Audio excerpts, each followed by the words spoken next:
යන්ත්‍රයන් දීපත් කරනවා අපේ රටේ නිෂ්පාදන ක්‍රියාවලිය වැඩි දියුණු කිරීම තුළින් තමයි අපිට සංවර්ධනයක් ලං කරගන්නට පුළුවන් වෙන්නේ කියලා.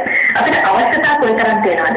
හැබැයි ඒ හැම අවශ්‍යතාවක්ම අපේ රට තුළ නිෂ්පාදනය වෙන්නේ නැහැනේ. ඒ නිෂ්පාදනය නොවීමට හේතුවක් විදිහට අපිට කියන්නට බෑ අපිට නිෂ්පාදනය කිරීම සඳහා වන මේ උසස් මානව සම්පත නැහැ කියලා. ඇත්තටම අපට අපේ බොහොම මුලින් අධ්‍යාපනය ලැබූ උගතුන් පිරිසක්.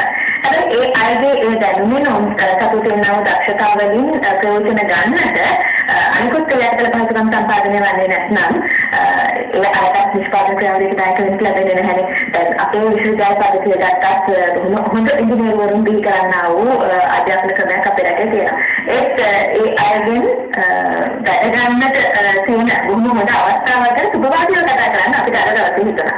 දැන් අපේ රටේ හැකියාව දක්ෂතාවයේ තියෙන ගමන් උන්ට අලුත් නිර්මාණයන් කරගෙන අවස්ථාවක් සලසා දුන්නොත් ඒ ඉතාමත් වටිනවා. දැන් විදේශයෙන් ගෙන්නන දෙයට අපි මුදල් යොදනවට වඩා අපේ දේශින් අපේ නිෂ්පාදනයන් තුළින් රටට විදේශ විනිමය බොහෝසේ රටින් පිටට යන විනිමය ඉතුරු කරගැනීමේ හැකියාව තියෙනවා. අන්න ඒක කලින් පියවරක් තියෙනවා. ඔතෝ විශ්වවිද්‍යාලයේ විද්‍යාත්මක දැනුම නවීන තාක්ෂණ ක්‍රම සහ උන්ගේ හැකියාවන් එකතු කරගෙන ප්‍රීමියම් ඉන්ටර්නැෂනල් ආයතනයත් එක්ක එකතු වෙලා සෞඛ්‍ය ආරක්ෂණ උපකරණ ලංකාවේ නිෂ්පාදනය කිරීමට ඉදිරියේදී පියවර ගැනීමට ඔවුන් සූදානම් වෙන්නේ.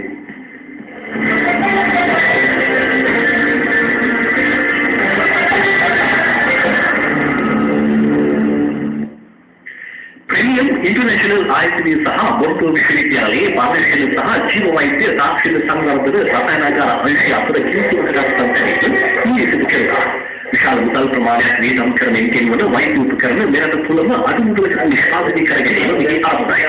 ප්‍රීමියම් ඉන්ටර්නැෂනල් ආයතනයේ මෙරට සෞඛ්‍ය ආරක්ෂණ උපකරණ නිපදවන ප්‍රමුඛ ලේස මාර්ගපත් ලෙස සැලකෙනවා. බොල්ටෝ විශ්වවිද්‍යාලයේ විද්‍යාත්මක දැනුම නවීන තාක්ෂණයේ සහ ප්‍රීමියම් ඉන්ටර්නැෂනල් ආයතනයේ නිෂ්පාදන හැකියාවන් සාගෙන මෙරට තුළම වෛද්‍ය උපකරණ නිපදවීම තුළින් මෙරට වෛද්‍ය විද්‍යාව තවදුරටත් ඉදිරියට ගෙන යාම එම කිසිම වගේ සිදු කරනවා.